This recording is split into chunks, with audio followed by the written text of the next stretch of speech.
that will be like a protective cover for the people of Kerala.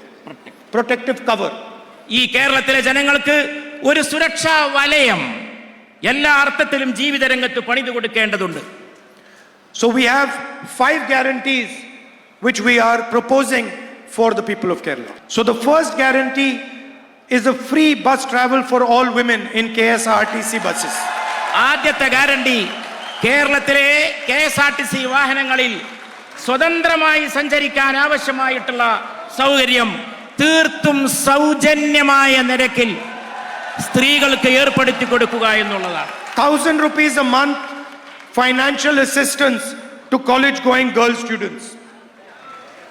മാസാന്തം 1000 രൂപ കോളേജിൽ പോകുന്ന പെൺകുട്ടികൾക്ക് പ്രത്യേകമായിട്ട് നൽകാൻ തയ്യാറാവുക എന്നുള്ളതാണ്. Welfare pensions increased to 3,000 rupees a month. ക്ഷേമ പെൻഷൻ മാസാന്തം 3000 രൂപയാക്കി വർദ്ധിപ്പിക്കുക എന്നുള്ളതാണ്. The Congress government in Rajasthan came up with a fantastic health insurance scheme. രാജസ്ഥാനിലെ ഗവൺമെന്റ് വളരെ സമഗ്രമായിട്ടുള്ള വ്യവസ്ഥാപിതമായിട്ടുള്ള ആരോഗ്യ ഇൻഷുറൻസ് പദ്ധതികൾ ആവിഷ്കരിച്ച് നടപ്പിലാക്കി. It was praised all over the world. അത് ലോകത്ത് മുഴുവനും പ്രശംസിക്കപ്പെട്ടു. And one of our greatest leaders was Oommen Chandy ji. So we are going to name the new health insurance scheme for Kerala after Oommen Chandy ji. Oommen ചാണ്ടിയുടെ കാലശേഷം കേരളത്തിലെ ആ insurance സംഭവത്തിന് അതിന് തകർച്ച സംഭവിച്ചിട്ടുണ്ട്.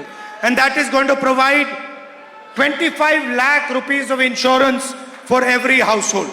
ഓരോ വീടിനും ഓരോ കുടുംബത്തിനും 25 ലക്ഷം വരെയുള്ള ഹെൽത്ത് ഇൻഷുറൻസ് പദ്ധതി ആവിഷ്കരിക്കുമെന്ന് ഞാൻ ഇവിടെ പ്രഖ്യാപിക്കുകയാണ്.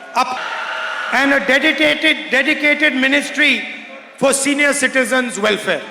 മുതിർന്ന പൗരന്മാർക്ക് വേണ്ടി അവർക്ക് സേവനത്തിന് വേണ്ടി അർപ്പിക്കപ്പെട്ട ഒരു പ്രത്യേക മന്ത്രാലയം പ്രായം ചെന്നവർക്ക് വേണ്ടി തുടങ്ങാൻ നാം തയ്യാറാകും.